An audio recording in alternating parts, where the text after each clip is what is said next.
What's up, everybody in Chiefs Kingdom? You're here with JP and Quentin on Chiefs Focus First and 10. What's up, man? Not a whole lot. Just trying to get through the week back in school and everything. So, Yeah, it's fun. it's fun. Good times. Well, Caleb's off tonight. I want to tell everybody he's been working his butt off. He's got his new job. He's teaching history at Liberty North. And strangely enough, he's teaching, I think it's 9th and 10th graders, 10th and 11th graders, or maybe all three. And he's doing it on his own. He's a first time teacher and he's 24 years old. So I have to take a minute to compliment him on taking on that kind of a role that quickly. And I know it's a lot of work for him, given the fact that this is his first week basically back in school and teaching. And I want to commend him for that because that's tough to do. And I understand he's going to be busy for the next few weeks until he gets acclimated to everything, but he's doing a great job. So my hat's off to him. And then we can get into the show, man. What do you think? Yeah, I've known Caleb for, oh God, maybe a decade at this point. So, he's a great guy. And, if anybody can handle it, I know he can. Yeah, for sure.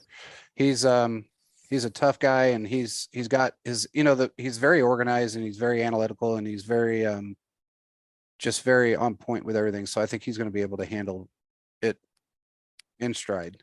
I will give him that. So he's a good guy and I think I've known him now 7 years and he's just been, me and him have gotten along great and it's just been a good run. So we're going to continue that run. But with that being said, we got some players to talk about. Let's get into this injury thing really quick because we got a lot of questions on Twitter after Keaton, our writer and social media helper and everything else that he does, was at camp and took a bunch of videos. He was up close and personal. That's some great plays that we put out on Twitter. And a lot of the questions were about Chris Jones, Justin Ross, Juju, and Chris Jones. Who else? There was one other one. Mecole Hardman. Chris Jones had a little bit of back soreness. They wanted to make sure it was nothing serious. It wasn't. He's fine. Justin Ross's back seems to be about 95%. Juju still has a sore knee. It's got some swelling left in it, but it's not. Right now, it doesn't seem like it's going to be anything major. Mecole Hardman, he's okay. Back out on the field. He'll be ready to go. He might even play this weekend a little bit, but I imagine if anything, they may sit him and maybe, just maybe sit Chris Jones. I'm sure Juju's probably not going to play from what I'm hearing right now. But they will be ready for the season and everybody's going to be fine. So with that being said, I hope that answers everybody's questions about their injuries and Justin Ross is fine. So it just kind of is what it is. You're going to get a little dinged up during this time. Training camp's not as easy as everybody thinks it is. It doesn't, even though it looks like it is, it's still not easy. You're getting your body acclimated to everything, getting back in football shape, getting your body ready, ready for the impact of the hits, everything that goes along with it. So, and plus they played a preseason game. So it is what it is. We've been really lucky this year. We haven't had any, knock on wood, we haven't had any season ending injuries. We haven't had anybody go down and not get back up. And for the record, everybody that said that Mecole was carted off, he was not carted off. He was sitting in the front seat and he came back out on the field walking. So he was fine after that, really. Just precautionary stuff more than anything. So now that's out of the way. let's get into some of these players, man. What are you thinking? What's your mindset on our 53 right now? Are looking at the wide receiver group, the running backs, defense seems like it's pretty well set with the guys that we've seen so far. But what's your thought process, maybe in the wide receiver group and running back group at this point? Um, well, let's see. Running back group, I think, is really going to, I think this weekend is really going to define the running back room. That's going to be something that should pay attention to. We need to make sure who's running with the ones. So I expect this weekend against the team that resides in Washington, D.C., um, Clyde will come out for maybe a series, maybe like half a series. And then whoever comes in after him is really going to help solidify who we think is going to make who's the next guy behind Clyde. Yeah. So that could be Pacheco or maybe, McKinnon, whoever is going to take that next step up. I would assume that it's going to be Pacheco, just because of what we saw and the fact that he continues to run with the ones in practice. But that's really going to solidify on Saturday. Yeah, I agree with you. I think we talked about this, I don't know. I think it was probably the first week of training camp, maybe second week, or the first show of the second week of training camp. And I had already been told that Pacheco you may see him as the running back one, quote unquote, because we really have running back by committee, but he may take that title just given the fact that he has been so explosive. Not just in training camp, but how well he did during the game. Even though a lot of his yardage and things of that nature came from the pass perspective, that's huge with our style of offense. And I think that's going to propel him further than everyone else on our team, with the exception of maybe McKinnon, because he's pretty good in the open field as well. But I still have my reservations about Rojo, and I still have my reservations about CEH. So we'll just have to, and like you said, we're going to have to see what they do this weekend. But right now, my reservations are those two guys. I think Pacheco definitely locked himself in. I think McKinnon's going to be locked in. I still don't think Rojo or CEH have how should I say this, a title yet. Even though CEH is considered the number one back, I don't know if that's a guarantee of anything. We'll just have to see how he plays and if he can really outplay Pacheco. Because right now it doesn't look like anybody on the team can, even from the videos that we've seen. So it's going to be pretty amazing. Also, by the way, if you didn't have a chance to look at those videos, Mahomes was out there running routes. So there's some tricks up their sleeves this year. Jeez. Please don't. Can we just, first of all, I'm already upset when someone just like touches his jersey. Yeah. I prefer if he played in bubble wrap, but well, I tell you, it was kind of crazy because nobody expected it. The defense didn't have an idea it was coming. And Mahomes was downfield, standing there by himself, completely alone. Not one person was near him. So, and when I say completely alone, fans were closer than any player was. So it was pretty well designed. I'll say that. I'm sure Mahomes can catch, especially when he's wide open like that. he played baseball. Yep. So I think it's going to be an interesting season when it comes to some of the play calling that we see moving forward. When you see Mahomes running down in a route position, on a long ball. So that's pretty cool. But go ahead, move on. Who else what do you think about the wide receivers? I still think sort of the same story, different day for me.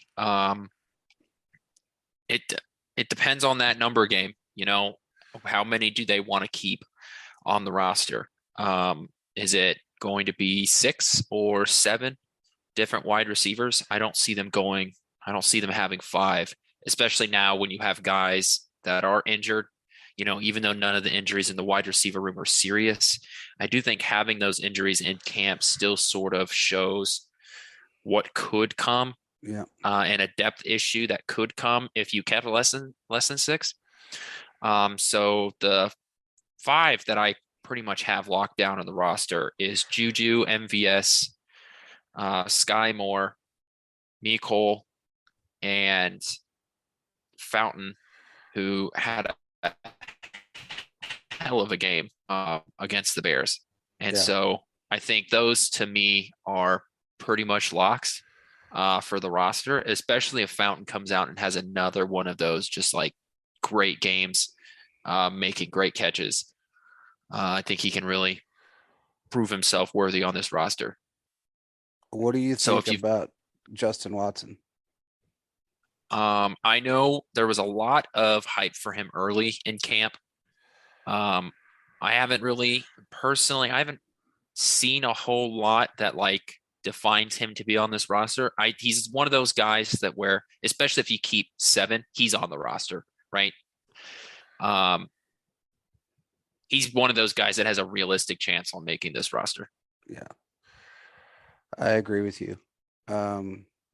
During some of that video that we caught, I think there's like 19 or 20 videos out there over a 2-day span, but Josh Gordon did really well. He caught one hell of a catch. Pretty amazing catch actually for him. Given the fact that everybody's giving him nothing but trouble about his ability to catch a ball and this, and that, and the other. Diving catch, had a defender on his back. Not only made it, but got up, moved on, kept playing. He understands the routes and he's a veteran. And the one thing that I would say, and I would hope that Reed sees, is that really looking at our wide receiver core, with the exception of Mecole Hardman, you really don't have another true veteran. And Mecole's really not a veteran. I mean, it's his 4th season, but he's not a veteran. So I guess you can rely on Kelsey, or you may, something of that nature, but usually tight ends and wide receivers run different routes, even though Kelsey runs similar route to some tight ends. Some wide receivers, but you need a veteran presence. And I think Josh can give that to him and actually be a viable option in certain situations. So I'm kind of hoping that if they do go with 7, which I think they're going to, he's one of those 7. I just want him to succeed.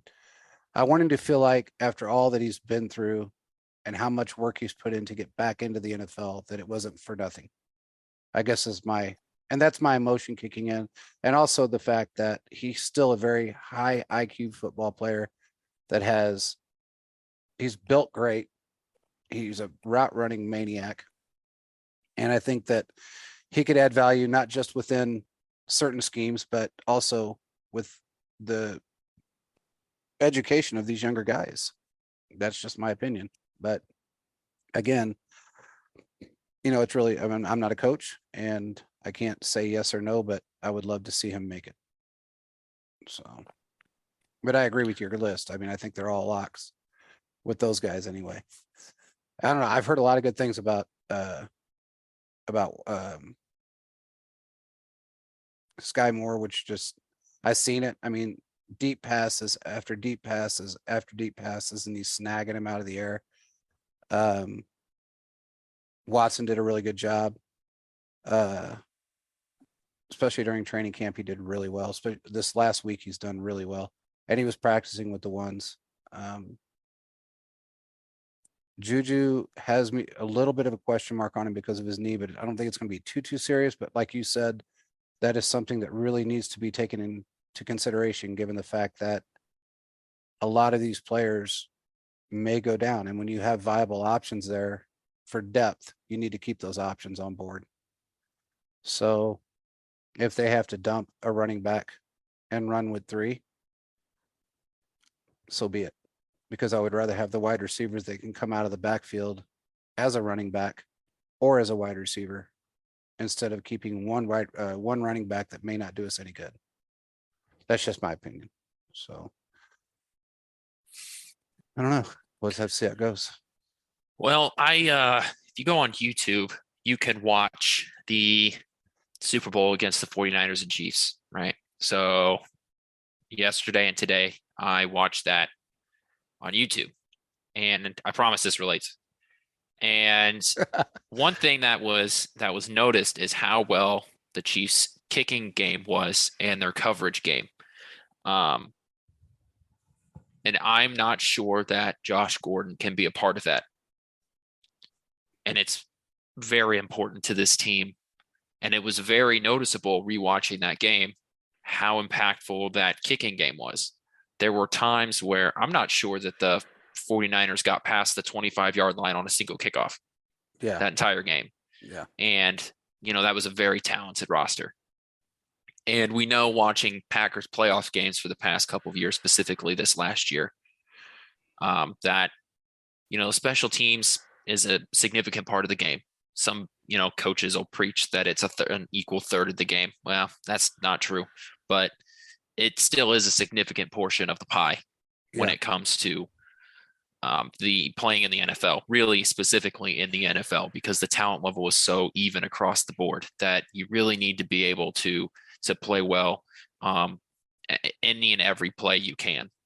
So I'm not questioning Josh Gordon's ability to be a wide receiver. My question comes from what does he give to the special teams? Because when you're the fifth, sixth, or seventh wide receiver, of how many they decide to keep, what's your impact going to be on that third of the game? Because Byron Pringle was on the kickoff returns in that Super Bowl. Yeah. Yeah. I think what you're going to see now, if you keep 7 wide receivers, that does give room for Josh not to have to be on special teams. Or at least that much anyway, I should say. But as far as keeping all of these rookies and a couple of your younger guys, I mean, you're going to have McCole out there returning. You're probably going to have a couple other guys out there returning. Sky Moore, I believe, is going to be a return guy as well. So if it comes down to it and you keep 7 wide receivers, I can't see why Josh couldn't be one of those 7 and just not be a part of that special teams group. And if he is as part of it, it's going to be a minimal plays, but I understand your point and you're right. And with our team, special teams is, it's a very viable position and you have to be good at it. We had one of the best special teams in the league for years. And I don't even remember the last time we weren't talked about as how great our special teams group was. So, and that I give that all to Tobin and the recruiting group, but scouting group, but it's I think there's enough room to be able to keep both of them as long as they run with 7 wide receivers. Because you're still going to have a couple of running backs that are going to be out there, in some aspect or another. And you've got so many other players that can go out there. I mean, hell, Burton has been on special teams, a few times. Well, I think almost every time, but and in some kind of a coverage. So I think he might be able to squeeze his way on here. I'm hoping. I could be wrong. We'll see how he plays out this weekend. Because I'm sure we're going to see a heavy dose of Gordon and we're going to see a heavy dose of Sky Moore and all the other guys that are new on this team. Because when you got a couple of your best wide receivers that aren't 100% yet, and you want to make sure they are by week 1, you don't really play them in the second preseason game. So we're probably going to get a dose of those guys through the first half and maybe even a little bit longer. I will say watching Sky Moore was very exciting. And I know we talked about that on our post-game show, how exciting it was to watch Sky Moore and his little toe tap swag he had on the sideline there. I don't remember the last time the Chiefs brought in a wide receiver that as a rookie, like a drafted wide receiver that has been that exciting. But, that's why I hope he gets bumped up on the depth chart this weekend. And it's, if McCole or Juju or anybody else is just feeling a little off, they're like 95%, just sit him. We've got enough guys on the roster right now to play the game. I agree with you. It's thinking about it. If you really look at how he played, it's crazy to think that, and you're right. I know I'm kind of bouncing around here, but it's kind of what you said just kind of took the words out of my mouth. Even Tyreek Hill wasn't a running. I mean, he wasn't like this drafted wide receiver that was just came out of the chute and was running routes that well. You know, in fact, he didn't have the greatest route running ability. It took him 2-3 years to really pick that up. We look at McCole Hardman. You know, he's had a couple of years where he's had to really learn, but now he's out there running Tyreek's routes and he's doing a good job at it. And I think people are going to be really surprised at what he can do. Given the talent that we have brought in for that position group, we have every tangible that we need to be an absolute number one offense in the league without fail. I can see us putting up easily 30 to 35 points a game. I could just see it. We did it before with less talent, when you really less collective talent. I'll put it that way. When you consider the fact that we had D-Rob on the team, we had Chris Conley on the team, we had Albert Wilson on the team, and Mahomes was still putting up 35, 36, 38 points a game. So the talent that we have right now, and as quickly as they've learned the playbook, I think it's going to be really interesting for other teams to try to figure this one out. Well, if you look at it, you know, even last year, it was, quote, a down year for the Kansas City Chiefs offense because that cover two shell really sort of tricked in the Chiefs into, you know, wanting to throw the ball deep, but, you know, that kind of defense is designed to stop that. The Chiefs were still one of the best offenses and arguably the best offense in some statistical categories in the NFL, like EPA. The Chiefs were the best last year. And that's, you know, one of the significant offensive statistics in the NFL. So even it was a quote unquote down year, we're still talking about one of, if not the best offense in the league. So, you know, it's going to be hard, man. It's going to be hard. I mean, think about Mahomes' numbers last year. He almost hit 5,000 yards again. He was, I think, at 148 yards away from 5,000. And I think he had 37 or 38 touchdowns in the regular season. So that was a down year for Mahomes. They started 3-4. He threw more balls in the dirt last year than he's thrown in the dirt his entire college and NFL career combined. He threw more interceptions than he did his first 3 years in the league. So yeah, he had a 98.5 quarterback rating, which and they said that still, and that's low for him. I mean, that's sad, and that's like there are some teams that are like quarterbacks that would die for a 98.5 QBR over a season. Yeah. I mean, Derek Carr would kill for that.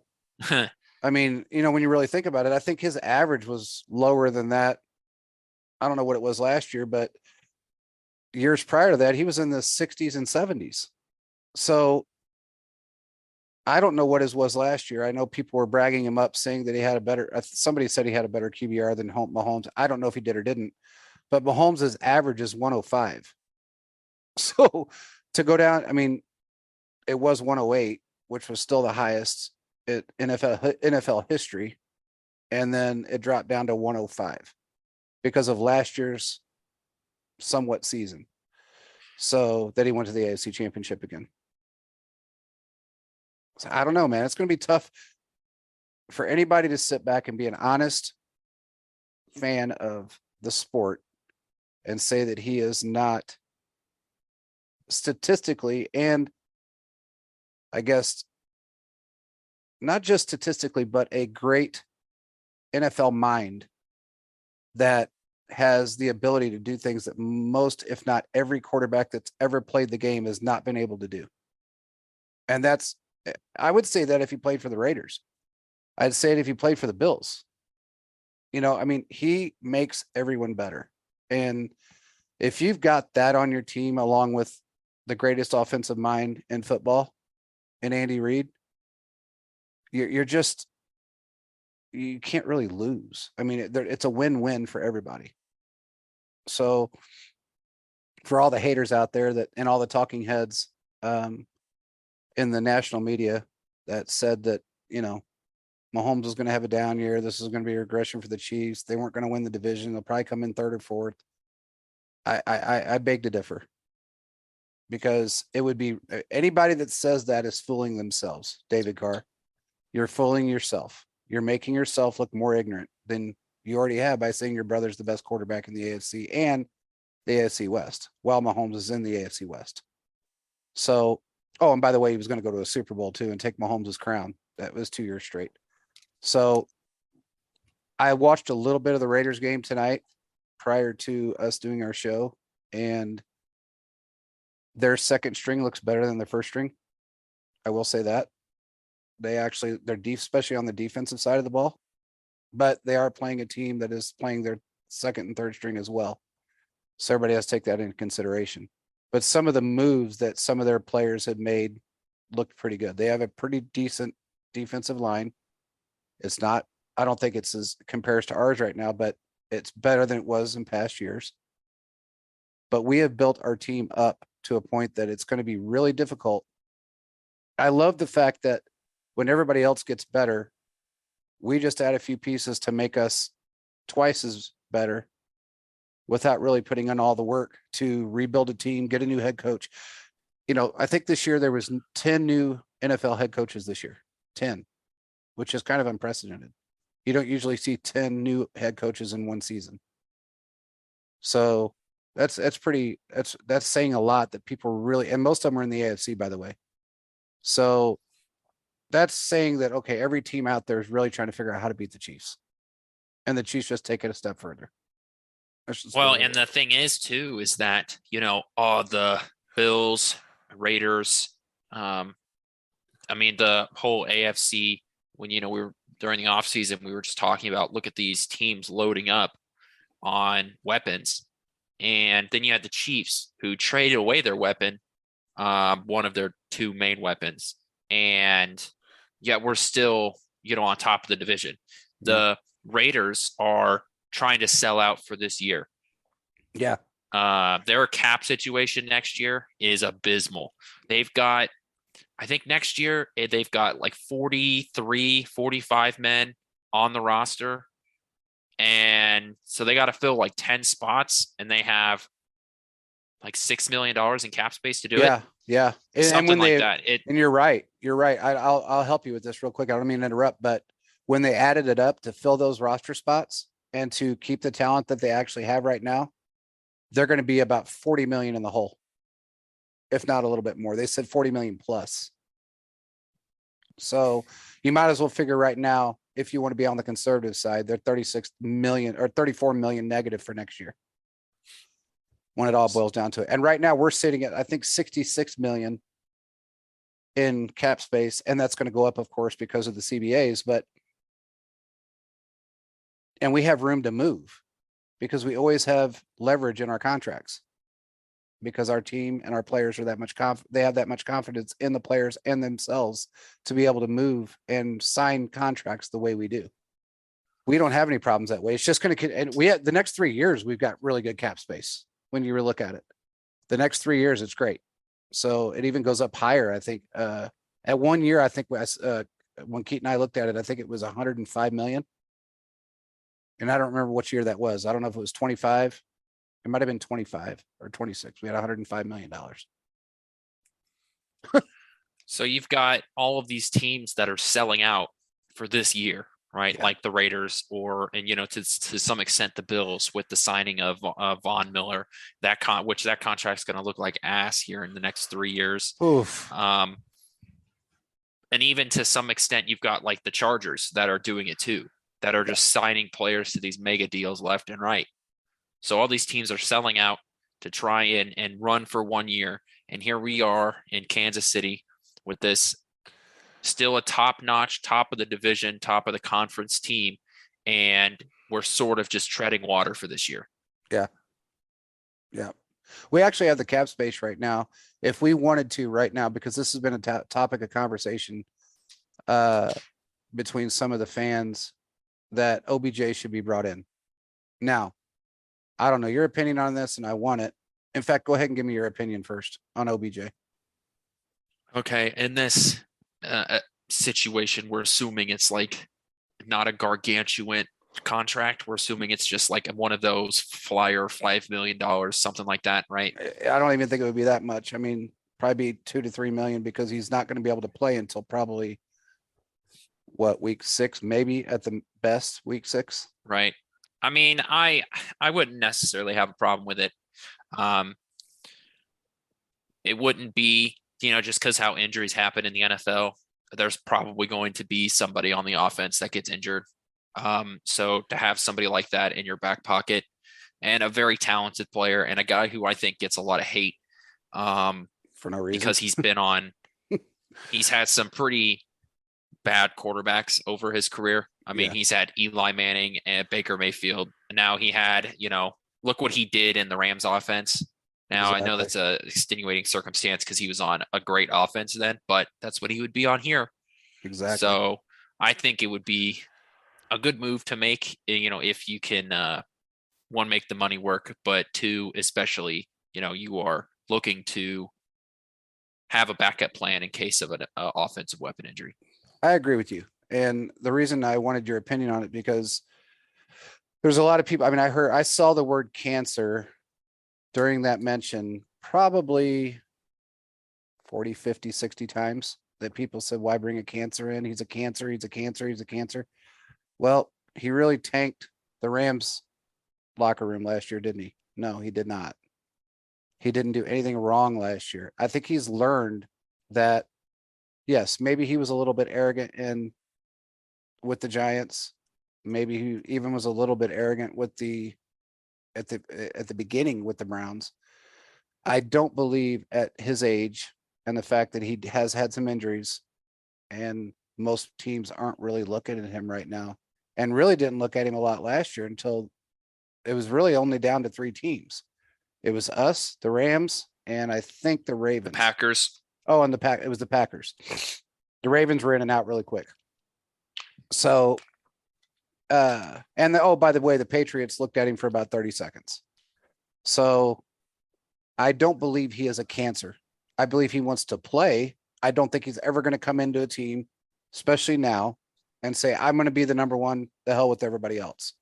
I don't, Especially especially when this it's like team. you have a defined, room in Kansas City. Like you're Yeah. coming in here and you know what you're getting into. At least when he was in um, New York, it was him, and I think he played with Victor Cruz for what, a year, Yeah. A and then it year. was just him. And then he gets traded to Cleveland, and he's the best wide receiver on that roster. Um, there's what, Jarvis Landry is there, but Yeah. I would pick OBJ over Jarvis Landry. Yeah. So, and then he goes to LA and he's the third best wide receiver there, which is also just an amazing thing to think about with how good that Rams offense was. But Yeah. so if you bring him here, I think it's the same dynamic. I agree. I mean, he knew what he was getting into when he went to the Rams. He knew that everybody else was going to be, they already had their own dynamic, their own set team, if you will, their own set wide receiver room. And he was going to be a part of that group. And I think he would know the same coming in here. There's not a lot of difference really when you think about it between the two offensive rooms because you have a spread offense that has the ability to hit more than 2 or 3 guys at any given moment and or on any given play. And he should know that by now. And that's what all teams are trying to go to. I mean, yeah, do you have your true number one wide receivers on certain teams still? Of course. But we have yet to, we had a 1A and a 1B with Tyreek and Kelsey. And then, everybody else just they were fill-ins and they were in their positions to play. And I guess when Sammy was here and on the field, you had 1A, 1B, 1C, but or 2C, I guess, or 2A maybe. But you didn't really we've never really had a true number 2 wide receiver. When you really think about it, we really didn't have a number 2. Even back to the 19 season, we didn't have a true number 2 wide receiver. It was Kelsey, it was Tyreek Hill, and then whoever else they wanted to put in that position to come in. So it's not going to be any different this year. We're more of a spread offense this year than we have been for the last 5 years. So, I mean, Mahomes came out in the first preseason game and hit, I think it was 8 different targets and 60 yards, if I'm not mistaken. No, I'm sorry, 6 different targets. He went 6 for 7 and a touchdown, 60 yards. So he hit 6 different targets on 7 plays. That's pretty phenomenal, in my opinion. And then walked off the field, happy as a lark.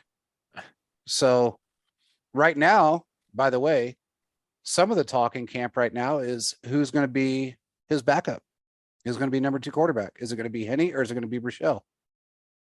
I imagine it'll be Henny and Buchel will be on it'll sort of what happened last year, where it'll be Henny, and then later in the year, he'll get stuffed onto the 53 man as injuries happen and you have room on the 53 man. I tend to agree with that. I'm just surprised that there's that much competition between the two. But after seeing Buchel play, I can understand why. And I've thought this for the last year, and that's why we protected him last year twice, was because teams were trying to grab him. They needed a backup quarterback. They needed somebody to step in. They knew their quarterback wasn't doing well, and he probably would have started a lot of games last year, but we put the protection on him and he wanted to stay. He knows where he's going to blossom, where he's going to be able to learn the craft from the best in the game, not just from a football or a player's perspective, but from a personal perspective, and then go out when he is ready to be a number one QB with whatever team it may be. He's going to have he's going to have the skills to be able to go out there and do it and lead a team. And he knows that. That's why he wanted to stay. So, and I can't blame the guy. I mean, who wouldn't want it? If I was young in the NFL and I had to learn behind anyone, it would definitely be Mahomes and Reed. Yeah. I can tell you that. So, and smart individuals that aren't thinking, I just want to be a number 1 quarterback. I just want to be this. I just want to be that, would feel the same way. You know, they want to learn the game from the best and then go out there and play the best that they can play when they are given that opportunity. And I think that's what he's looking for. So we're just going to have to see. I will say this. Let's go to the defense really quick. What do you think? I want to talk about that Danny Shelton guy. Whoa, what a pick. What a grab. I was so happy. I can't say that. What a man. What a huge dude. Yeah, I know. 345 pounds, 6'2". Yeah. Now, I am 6'4" and weigh 180. I don't know how this man is 2 inches shorter than me and is like 150 pounds more man than I am. Oh my God. Yeah, that's amazing, man. And he moves so well. He's got all the technique, the power. He's a combination of about 3 players in one. And that was such a great snag by Veach and Andy. I mean, they were really looking to solidify something and they did it. And I think he might be one of those guys that you'll see with a contract moving forward if he plays out of his shoes. It may not be a long one, but he will have a good contract with us if he continues to play like he's, through the regular season. It's just going to be pretty amazing to me to see how he does. But so that is a guy that I'm excited to watch on Saturday because I love watching the line play, but I love watching a freak of a human. Yeah. Yeah. That's why, and you're right, man. I mean, hell, you think about it. That's why we like to watch Mahomes, because he's a freak. He's a robot. He does things that no one else could ever do. And we've done that now on the defensive side of the ball. We've picked up, and look how much help when you think about it. In one series, Chris Jones blew through the line and got himself a sack, walked off the field. That's something that we haven't seen from our defensive line in a long time. Yeah. And getting a guy like that. I mean, even just in the run game alone, I mean, you're Yeah. talking about a guy that can just eat up blockers. Oh And when you God. have some talent on your team in the other positions on the defensive end, and you make it to where a guard now has to, hit the defensive tackle on the inside instead of trying to help with the defensive end. Yeah. And he has to go inside just because of the sheer size of that human being. Yeah. You're going to help your defensive ends. Definitely. Definitely. That's what we've been missing, man. I mean, we've been saying it for on the show for God 3 years now that Chris Jones needed help. Frank Clark really needed help. They thought Jaron Reed was going to be that help. He was not. And now we have solidified that defensive line to be solid. And that is just going to propel the linebackers and the secondary to a whole nother level. And I think a lot of the moves that they made with not just from a personal standpoint, but from because of the shit that went on last year, but the Tyrann Mathieu move, uh, getting rid of DeAndre Baker or cutting DeAndre Baker, uh, getting rid of Charvarius Ward. The reason they did this is because they knew that they could bring in talent in the cornerback room and also getting rid of Mike Hughes, which he wasn't a huge help. He had one defensive player of the week last year, but that was, I don't know. He played out of his shoes that game. The rest of the year, he was dismal at best, but um, that's why Veach made those moves because he knew that if he shored up that defensive line, that everything else was going to fall in place, even if you didn't, quote unquote, have those top names out there or whatever the case may be. And I think that's going to be huge moving along through this season. We're going to see that. So I'm pretty excited for that defense. Yeah. The only other thing is that next Tuesday, the 23rd, roster has to be cut down by another 5 players. So they Yep. go from 85 to 80. Yep. I think we could see, like I said, some more running backs and wide receivers shifted off this roster. Probably, I mean, there's a couple of defensive ends whose names I don't even recognize. So a couple of those could go away, but you know, I'm looking at the roster right now and I'm like, I don't know how you get past. We're getting ready to get into the really difficult part of getting down to the 53 because I feel like the first, 20, it's pretty easy to determine who's not going to make the roster. After that, it gets really hard. Yeah, I agree. I agree with you. Looking at this now, you got, what do you think of Boodle? What do you think is going to happen with him? We've had him now for 2 years, I believe. Yeah. I don't know. It's because that cornerback room is so like deep. And I just don't know if you have the room for him. Yeah, I kind of agree. I don't know what, I mean, he may, I mean, he's really kind of listed as a defensive back, but He could be stuffed on the practice squad. It's an expanded practice squad, and I don't yeah, know if he's the kind of guy that gets picked up off a practice squad. He's only been in the league for a year. well, we do have Deion Bush still too, and he's actually a good player. Um, whether he sticks around or not, I don't know, but he's still a good player, and we do need to keep some of these guys as depth.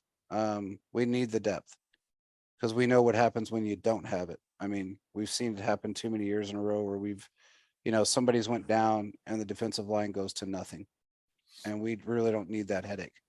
Mm. So, this Brandon Dandridge, I don't know about what he's going to do or if he's going to do anything for that matter. Still got Mike Dana. I mean, I think generally speaking, if you don't have a picture on the NFL.com roster, and then you're probably not making the team. You could be right, man. I didn't think about that, but you're probably right. I think That's the only funny. exception to that is if you're a rookie. Yeah, yeah, I agree with you. Looks like Jody Fortune's coming back. He's ready to go. Um, let's see. Who else do we got to worry about on the defensive side of the ball? Nazir Greer. He's 22 years old. Defensive back. He's a big guy, 6'1", 209 pounds. Um, I haven't heard a lot about him, so I don't know what he can or can't do. I just don't know. In fact, I actually forgot to ask about him. Now we all know who Malik Herring is. Uh, he's a bigger guy, 6'3", 275 pounds. He might make the roster. Um, he might make the roster. He's got some talent that a lot of people are going to that haven't seen his talent. I should say that. The one person I was going to question is Canada, Joshua. So he's been with us now for a year. I don't know if he's going to. I mean, I know he knows the scheme. He's a very tall defensive end. He's 6'5", 6'6", I'm sorry, 260 pounds. He's 23 years old. Now, whether they keep him or not, I really don't know. When it comes to defensive ends, you still have Karlaftis that just an absolute beast as long as he learns how to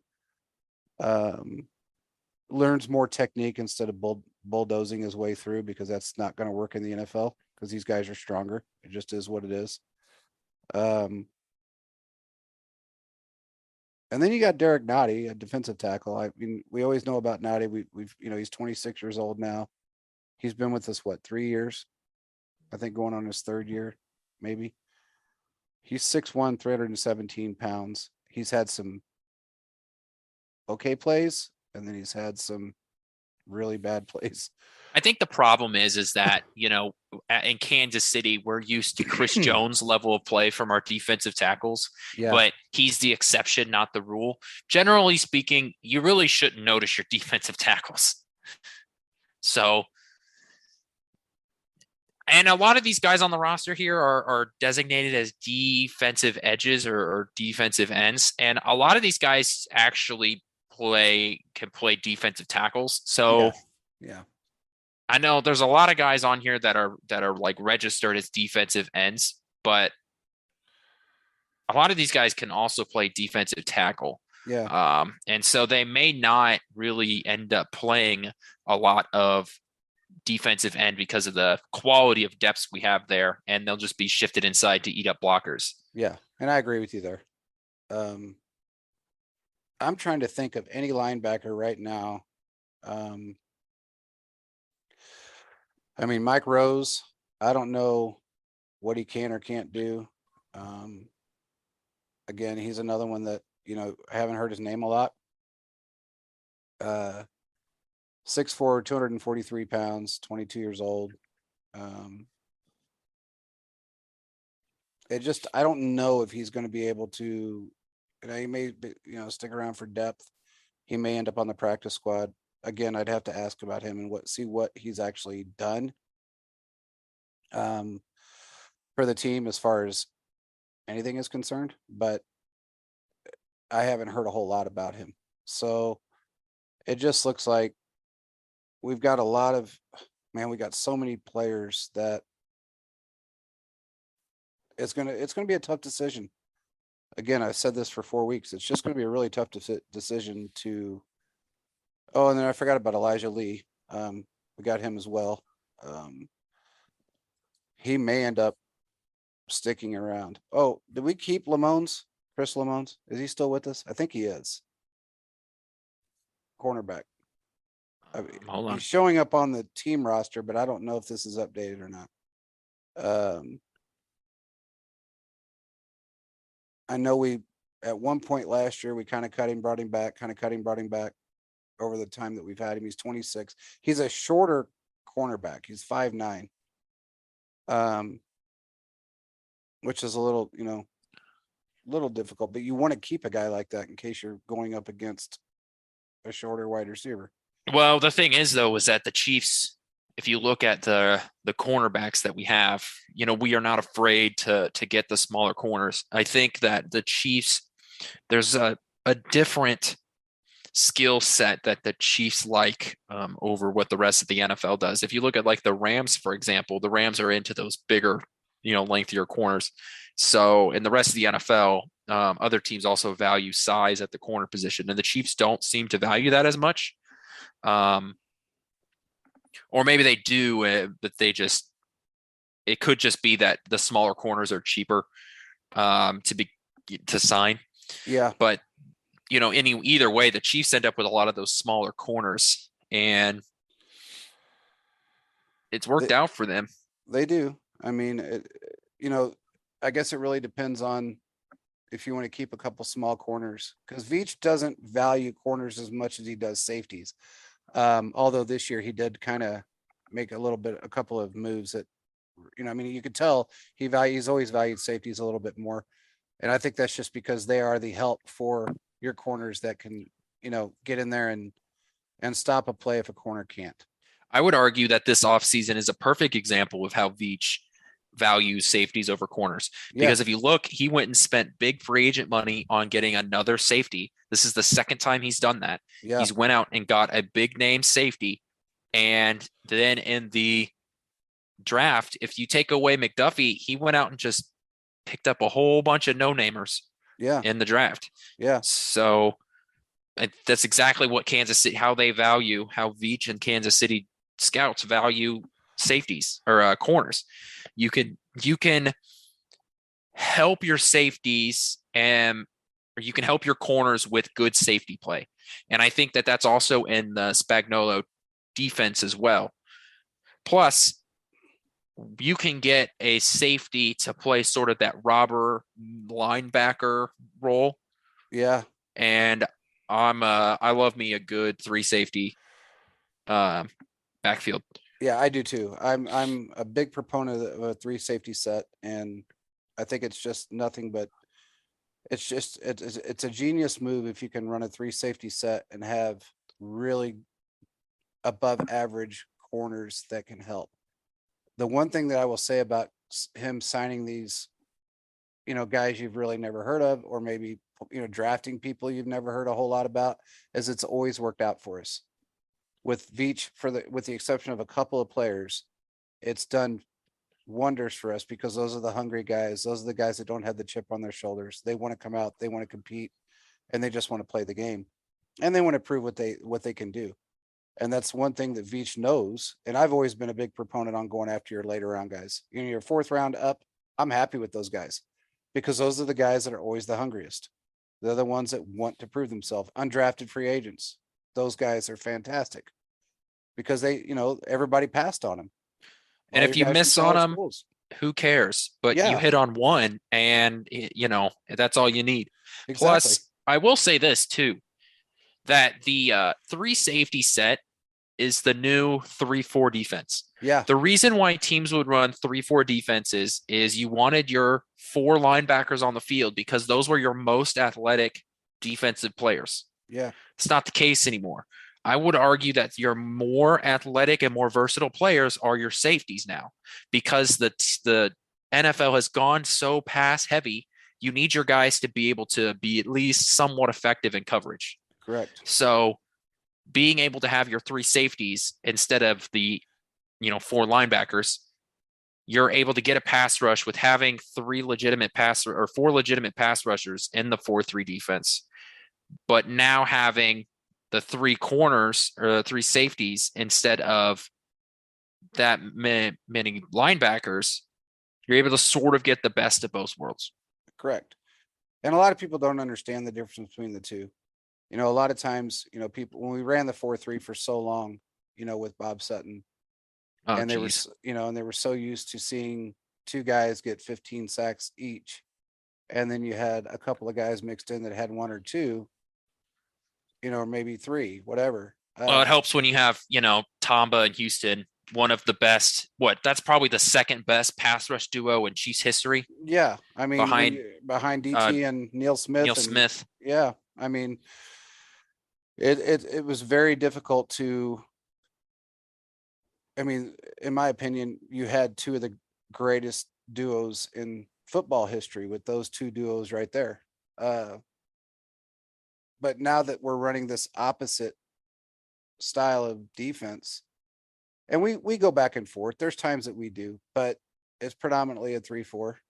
And when you go that direction, you're going to have more than two guys getting 15 sacks. You're going to have 4 or 5 guys that may get 7, 8, 10.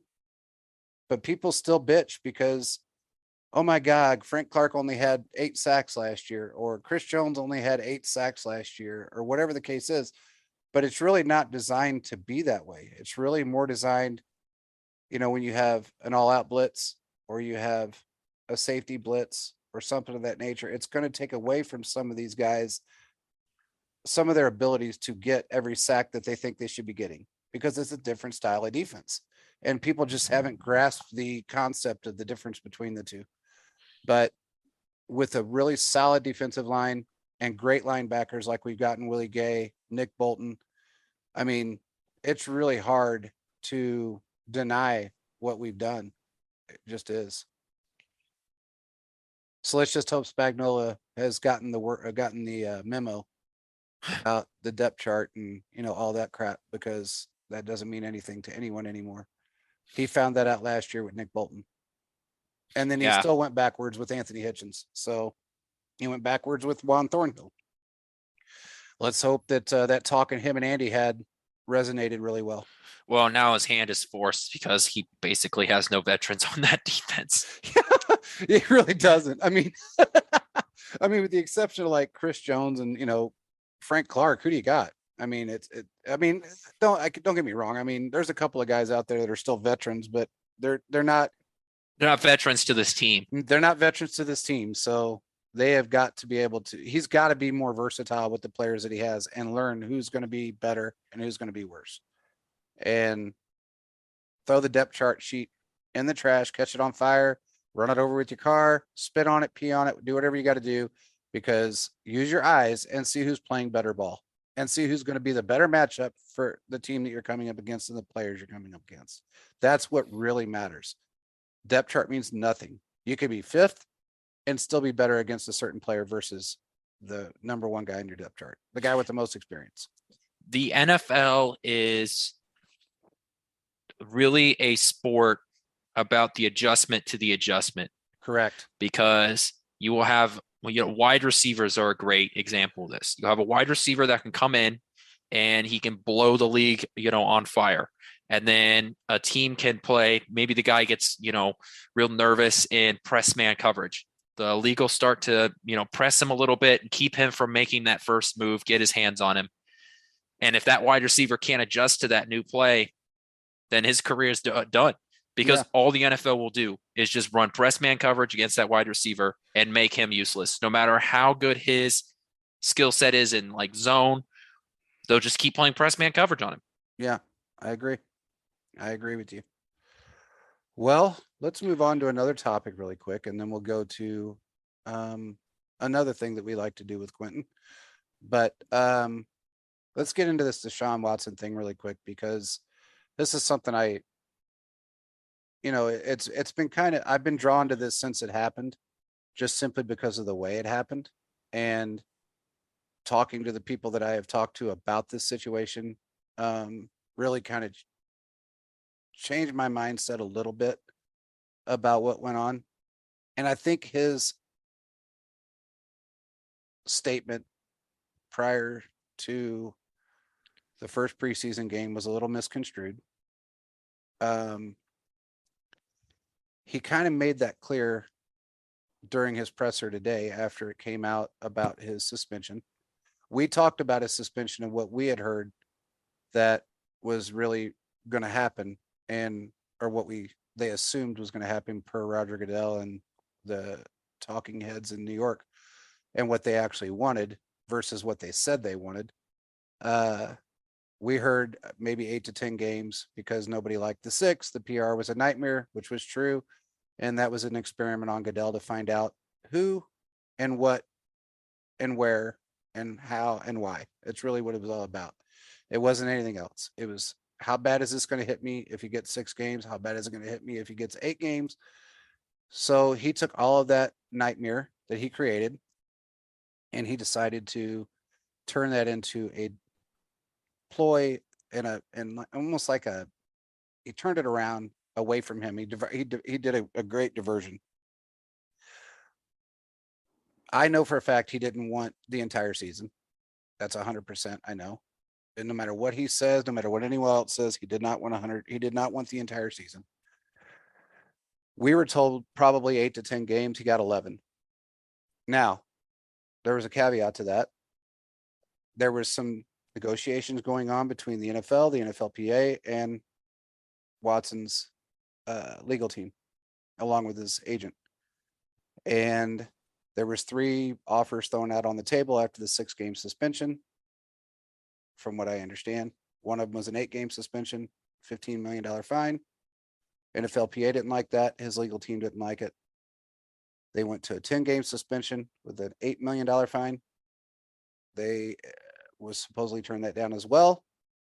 And then Goodell said, okay, fine. We're going to do 11 games. We're going to do a $5 million suspension. Take it or leave it. They took it.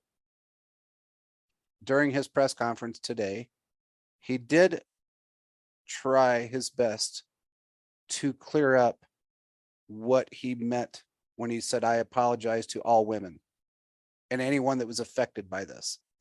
He was apologizing, in my perspective, because he still maintains his innocence. And you got to weigh it from 2 different, areas. So if you're maintaining your innocence and you say something, I apologize to all women. I'm just trying to grow as a football player. I'm trying to grow as a person, things of that nature. Somebody's going to take that as, I'm apologizing to those 22 women that supposedly I hurt.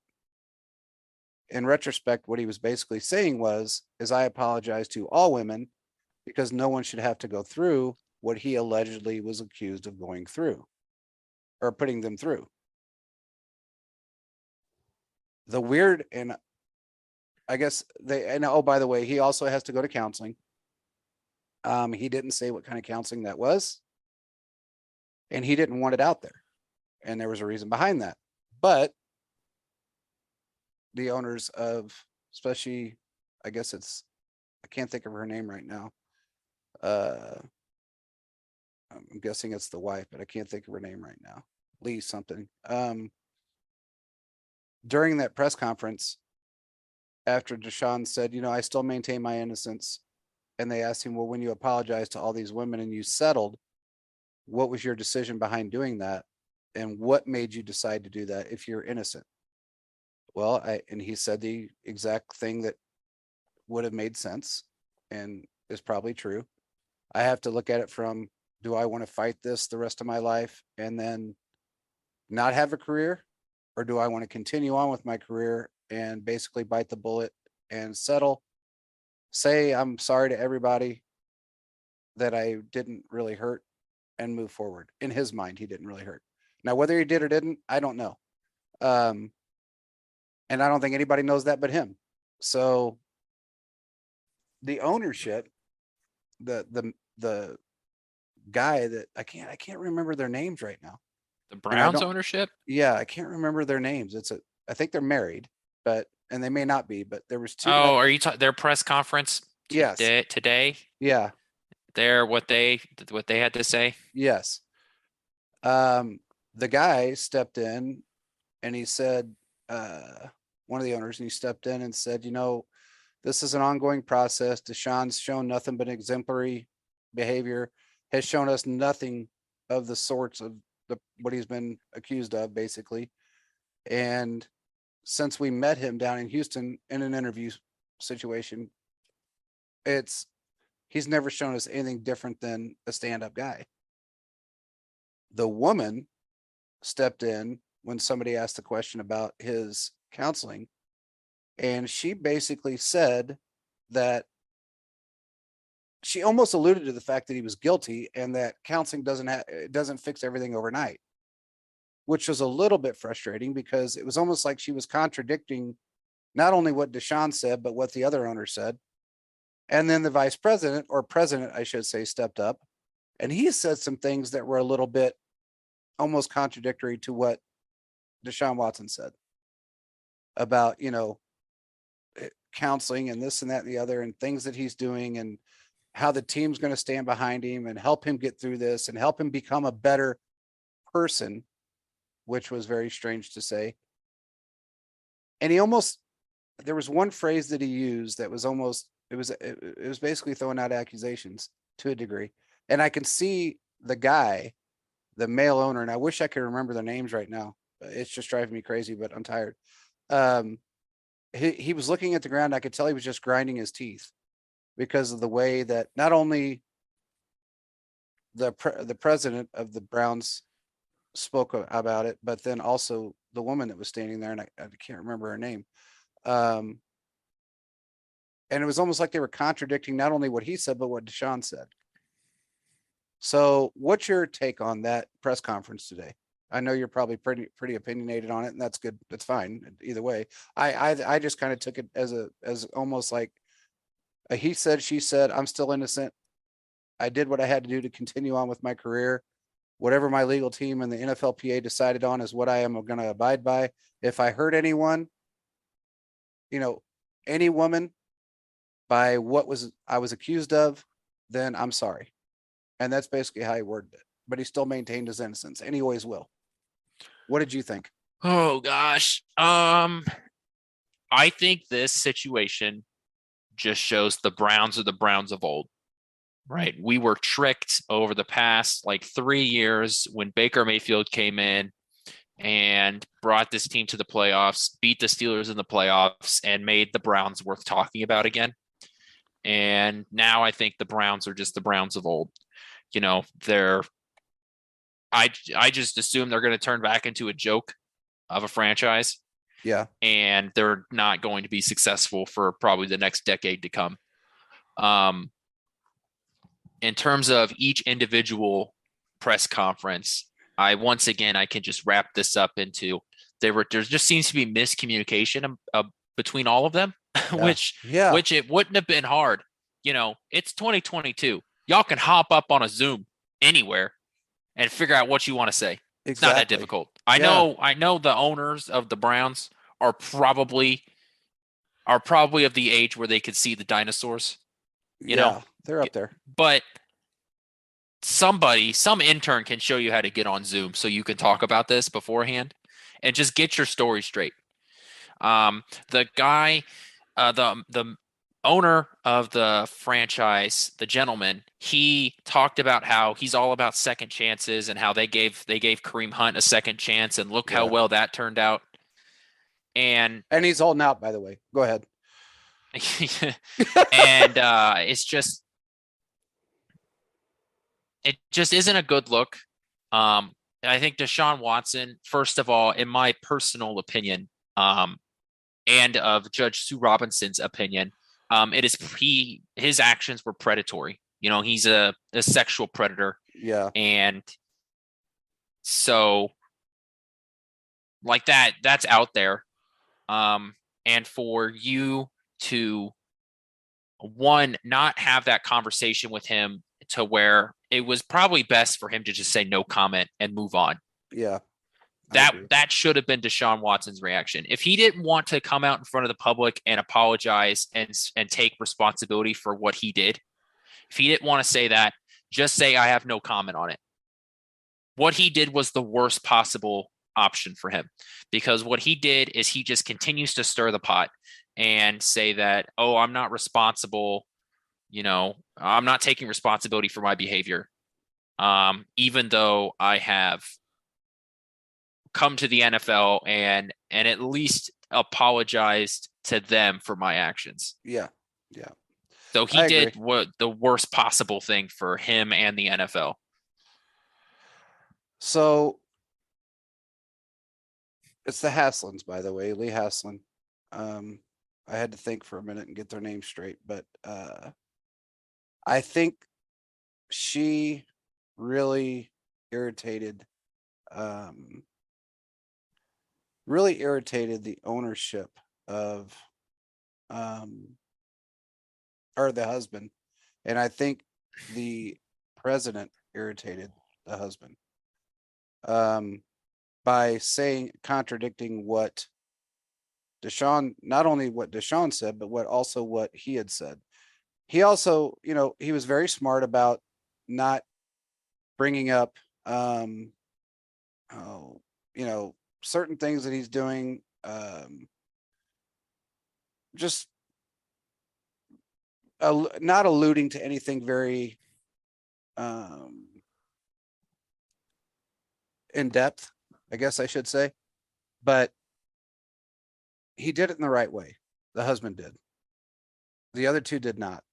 They basically contradicted what Deshaun Watson was saying. And I think that was it just shows you that there was, like you said, there was no communication between the three. They had absolutely no script, no conversation stating, hey, this is how we need to word this. Let's all be consistent about this. And none of them were consistent. And here's the thing, too.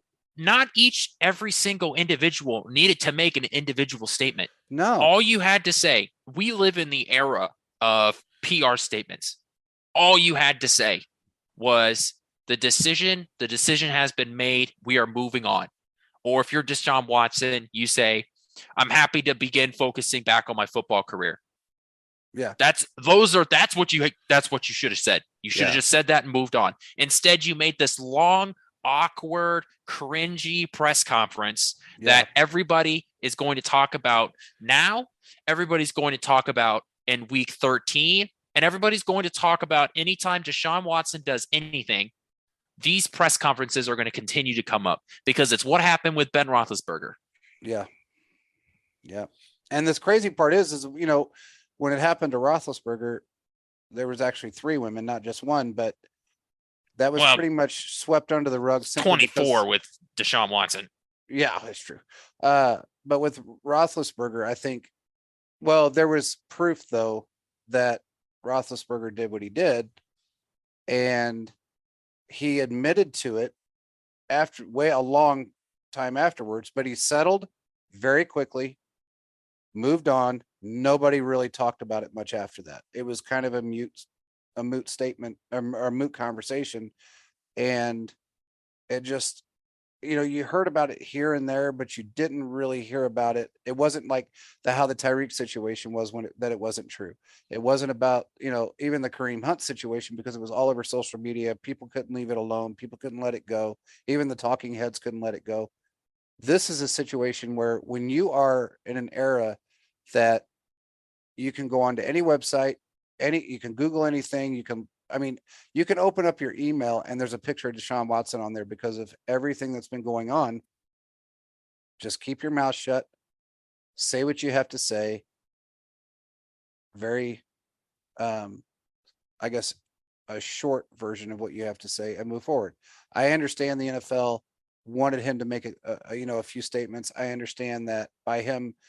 And in today's world, if you were to go up there and say, I'm sorry, it's all my legal team, I plead the fifth, or whatever the case may be, then people are going to look at you a little bit more strongly than if you said a few extra words just to appease people.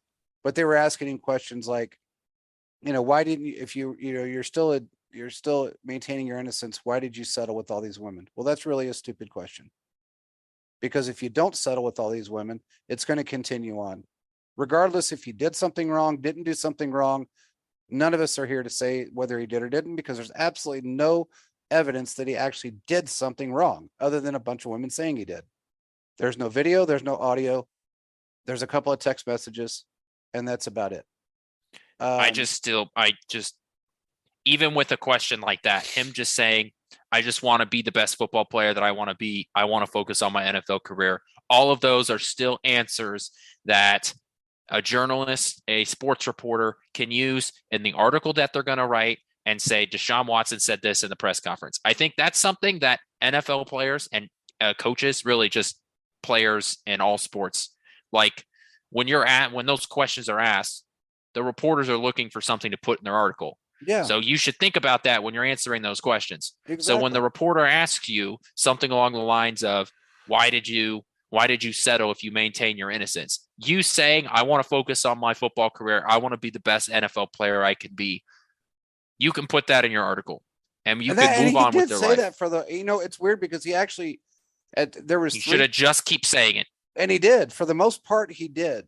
The only thing that he said that, again, was somebody, questioned it was, if I hurt anyone, I was apologizing to all women for if I hurt anyone by the allegations against me or whatever the case is, I apologize for that. I wasn't apologizing for anything else because I still feel like I'm innocent. Now, he left it at that. Every time they would ask him another question, I have no clue. That was my legal team in the NFLPA. If it had something to do with the women, he said, look, that's not something I'm going to get into. He did a pretty good job. I think the Haslams and the president made it worse than he did, if you really want to know the truth. Yeah, but it's all the same pot, Yeah. So it all multiplies. Yeah, exactly. But when you have three other people that contradict, well, two of the three other people contradict what you just said, it really doesn't look good on the organization and it doesn't look good on him because the Browns of old. Yeah, exactly. So it's very strange. And it's also very strange that the week he's coming back is the week that he plays his old team. Mm-hmm. That was convenient, but kind of is what it is. And, that just kind of shows you how strange and how, I guess, money, ratings, and allegations, or actually doing something wrong, is a very gray area when it comes to the highest revenue sport in the world. And it shows you that there is some bias out there when it comes to certain things. Because if that would have been an everyday guy, oh my God. I mean, he couldn't afford the legal team. Two, nobody would give a crap who he was because they don't know him. And I think it would have been a totally different story. They portrayed him as Ted Bundy when he was really not. They portrayed him as, Hugh Hefner when who knows if he was or wasn't. Nobody knows. Nobody knows but him. And I don't think you're ever going to hear him say, I did this, because he really believes he's innocent. And, it's just a very strange situation. But regardless, let's get into this thing, man. You do your thing. All right. We're going to get into our lovely section called Believe It or Not, where I give you a statement and you tell me if you believe it or not. All right. I've got I hope three it's of them. not Deshawn Watson. It is not Deshaun Watson. We're going to start off with believe it or not, Ronald Jones is traded before the third preseason game. I don't believe it'll happen before the third preseason. Oh, wait a minute. Third preseason game. Ugh. Traded or cut? Traded. You know what? If there's a trade out there, I would say yes. If somebody will trade for them for a valuable option that we need, I would say yes. So do you believe it'll happen? It. All right. I don't see personally. I don't know if it'll happen. I don't believe it will happen. I hope it does. Yeah. Yeah. But I don't know if it's actually going to happen. I think he's just going to end up being someone that's cut, and he'll probably get signed to another team on another, vet minimum deal. Yeah. Number dose. Believe it or not, Danny Shelton has an OMFG moment this Saturday. Oh, I believe that. Without a doubt, I believe that. So, has anybody seen this guy? Yeah, he's so huge, man. I'm so excited to watch him play. Yeah. Yeah, that's a yes for me. What about you? Yeah, I think so. I think there's going to be like a guard, halfway blocking him, and he's gonna like tackle the running back. Yeah, I see it pour. I just see it pouring out in my head right now. I see yeah, that moment. yeah. I'm gonna watch it, and I'm gonna be like that meme with Leonardo DiCaprio sitting on the couch with the beer in his hand, pointing at the screen. Yeah, That's yeah. gonna be me. Yep. Yep.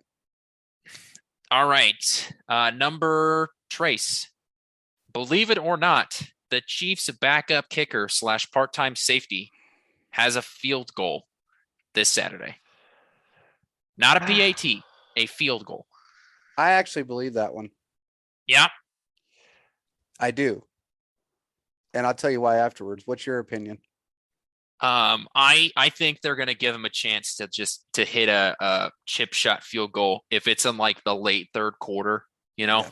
and it's just like, sure, let's see what you can do. Let's see if you can knock in this 35-yard field goal, Yeah. Yeah. He's been actually kicking field goals at training camp. Yeah. And Well, that's how a this lot got started. well, he's been doing it a lot more. So it's like he's our emergency kicker now. So Yeah. I mean, I can't see why they wouldn't, given the fact that they want him to get real game experience because he may need to be out there at some point. So, and he's actually can kick. So, if it happens, why not? I mean, it's a preseason game. You want to give everybody the reps that they need, and whatever skill set they have, you want to see if they can do it in a real game setting. So I'd say, yeah. He had an interview with 610 Sports Radio here in Kansas City after training camp, and they were talking to him about his kicking, and he was telling the story about how he got into it. And he was a soccer kid growing up, played mostly soccer all the way through middle school, played a little bit of football in middle school, and then really started getting more into football in his later high school years. But when he was growing up, all soccer. And then fast forward to him playing on the Texans is that he was out there just messing around with the specialist team, kicking field goals. And he would always joke around with the coaching staff, that he wanted to kick. And they wouldn't let him kick in a game, but he would mess around on the field kicking field goals. And so he sort of brought that same mentality here to Kansas City. That's great. Yeah. And when you got a coach like Andy Reid that that loves to do things like that, he loves to let people be people and let his players play. It's just better for him. I mean, it really is. It's just something that I would love to see. But I think we might see that. We might see him go out there and just drill a 35, 40 yarder. And if he does, that's going to be an OMG moment in its own right. Yeah. So I think it's going to be a great move. But we'll just have to see. It's going to be a fun game to watch. I know that. We get to see all the guys that we really want to see out there this week. So, oh, that's fun. That's good times. I think it'll be a good game. Yeah. I get to make fun of Carson Wentz and watch some of the Chiefs backups. We'll see what we've got. So yeah. Well, we'll see how Wentz does. I mean, he played a little better with the Colts than he did with the Philly at the end. And, you just never know. I mean, I think this whole Washington thing was more of a, I need a job, so let me just take this job type of situation. Cause I don't think there was a lot of teams, pining over him at this point in his career with his woes, I should say. He hasn't changed a lot. I mean, he did have a little bit of rejuvenation when he left Philly, which, I mean, who wouldn't? But because if you do something wrong in Philly, you might as well just hang it up. It makes the trolls in Chiefs Kingdom look like saints. So New York, Boston, and Philadelphia. Those are Yeesh. 3 just harsh markets to They play really are. sports in. They really are. I can't figure out how Andy Reid lasted as long as he did in Philadelphia because he's not that type of guy. And I mean, when the fans got down on him, they fired him. And I'm sure he was probably ready to go. So That was just a rough time in his life for a lot of different reasons besides, you know, being stuck with that fan base and that PR that they get out there. But he was just lucky enough that it wasn't the social media era so much that it just, it was just getting more popular at the end there. So and you can only tune so much of that out. I know players and coaches say they don't pay attention to it, but I just think that eventually, you're going to come across some of it. Yeah, I agree. Hey, I want to pose one to you real quick, and then we'll end this show. McCole Hardman had a Spaces a while back, and I joined in on it, and we had a conversation, and all of us did actually. And his question is water wet? Is water wet? Yes. What is your answer to that? What is your thought process? Is water wet? Okay. Water wet. Okay. What is water? Water is two hydrogen atoms and an oxygen atom. So that is not a single water molecule is not wet, right? But Yes. if you've got multiple water molecules touching each other, well, that's wet. Because what makes something wet is it being touched by water. Okay. So if you've got multiple water molecules, then whatever that water molecule is touching is wet. Okay. There's my thought process. How he looked at it was, how did he word it? He says, if you're dry and the only thing that gets you wet is water, then water's not actually wet. It just, you get wet because you get in the water. And the water is actually what does it. And when you kind of think about it from his perspective, air is dry. Okay. Like I live in the desert. So out here, the air is dry. What makes the air wet? Water. So I understand what he's saying. He says, if I can't see water dripping off of something, like if I jump in a pool, I'm dry when I jump out, when I jump in, when I get out, water's running off of me. The water made me wet. I didn't make the water wet. So he had a different perspective on it. Kind of resonated with me a little bit. It was a great Spaces, by the way. It was so much fun just to listen to the stuff. And then it became what makes a sandwich, and where did the name come from? And I had to chime in on that one because it was kind of comical to listen to some people. One girl said that, if it's round, it shouldn't be a sandwich, like a hot dog, which a hot dog isn't a sandwich. Yeah, it's a taco. And that's another thing. Somebody brought up that they said, no, it's a taco. And it's, a taco is its own thing. It's made out of corn. The shell it was designed for one certain thing. But I mean, this is what I told McCole. I said, anybody can coin anything they want, no matter how you look at it. A sandwich was coined by a guy, and a duke, in like I think the it was 4th some century. just like British dude whose name was Sandwich. It was the Duke of Earl, or Duke of Sandwich, Duke of Earl, and I think his name was Sandwich, or the other way around. But it was in like the 4th century, and he thought it was Bro, I fancy. wish my life was so easy I could invent the sandwich. Yeah, no kidding. Like that's how little your world had. You got to invent the sandwich. Yeah, and bro, he put me did it. back in that time frame. I'd be Yeah. like the smartest guy. Yeah, and he did it because he thought it was a fancy way of eating meat. That's why he did it. So he had his help put meat in between two pieces of bread, and he called it a sandwich. And that's where it started. Then it got into, well, then what is a gyro? What is this? What is that? And I said, look, McCole, I said, people can say whatever they want. You can coin anything however you want to do it. I said, they coined you the jet, right? He goes, yeah. I said, are you flying in the sky? There's jets in the sky. They coined you the jet because you're damn fast. That's why. And he goes, that's right. He said, that's exactly right. He said, that's the answer I wanted to hear. And it was just so funny because everybody can coin a phrase and make it whatever they want to make it. I mean, it is what it is. We were the Legion of Boom. We were the Legion of Zoom. We came up with the Legion of Boom.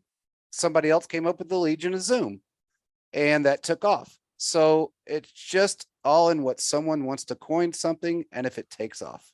If it's marketable, it's going to take off. So True that. it just is what it is. So I just thought it was a great spaces, and he says he's going to do some more, so we'll see. But he comes up with some crazy stuff that he thinks about, and it was strange because when we started talking, he had gotten a lizard, and it was a baby lizard. He didn't know much about it. He just wanted the lizard. He thought it was cool, so he got it, bearded dragon, and it was a very small one, and he knew nothing about it. So he asked, "What do I do with this thing?" And I said, "Did you buy a cage or a tank?" And he goes, "No, I don't even know what size to get." And I said, he goes, "I think I'm going to get a 10-gallon." I said, "No." I said, "Don't do that." I said, "Not with a bearded dragon." Then it was a 20-gallon. I said, "Dude, go out and get like an 80-gallon tank." And then I gave him I actually sent him pictures of all the stuff that he needed for this thing to survive, from the heat lamp to the plants that he needed to put in there, the logs, everything that he needed to do, the food, the crickets, everything, because we've had some.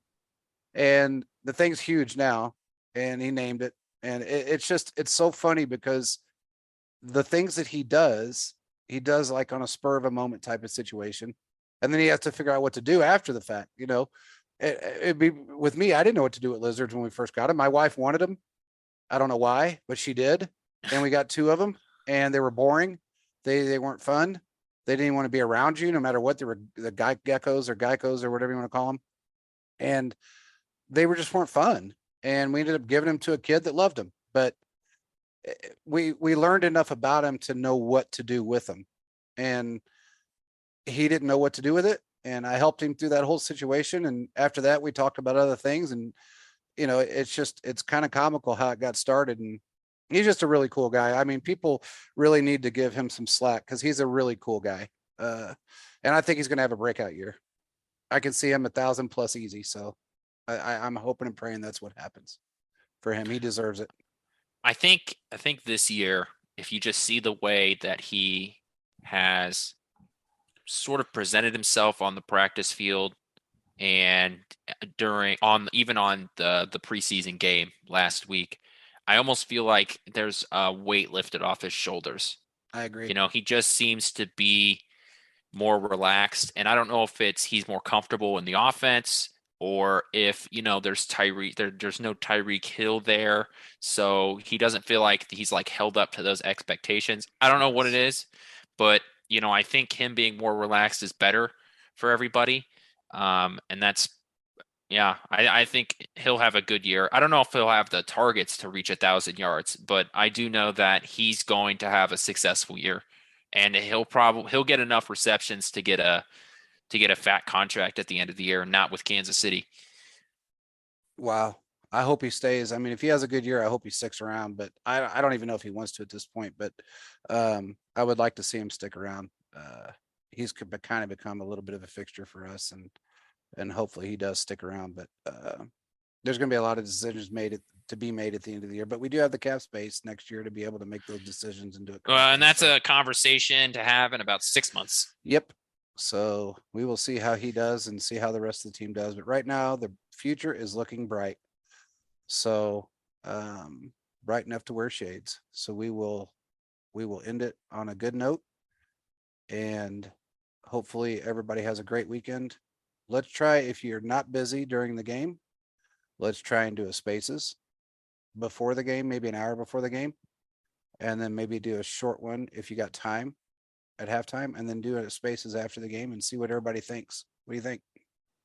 Well, during halftime, I'll be writing my article. Oh, that's true. Part of it. That's I will true. be, here. Yeah. So, yep. Well, if you want to do one prior to the game, or even after the game, let us, jump right in, man, because, you can co-host with us and we'll talk about the game and talk about how great it is. So, but with that being said, make sure you give Quintern a follow. He's our, one of our best writers, if not the best writer. And make sure you give us a follow. Check us out. Check out our new website. We're going to be changing some things pretty quick. We're still in the works on some stuff, but it's coming up really fast. So With that being said, I hope everybody has a great weekend. We will talk to you on Saturday. Peace out, everybody. Go Chiefs.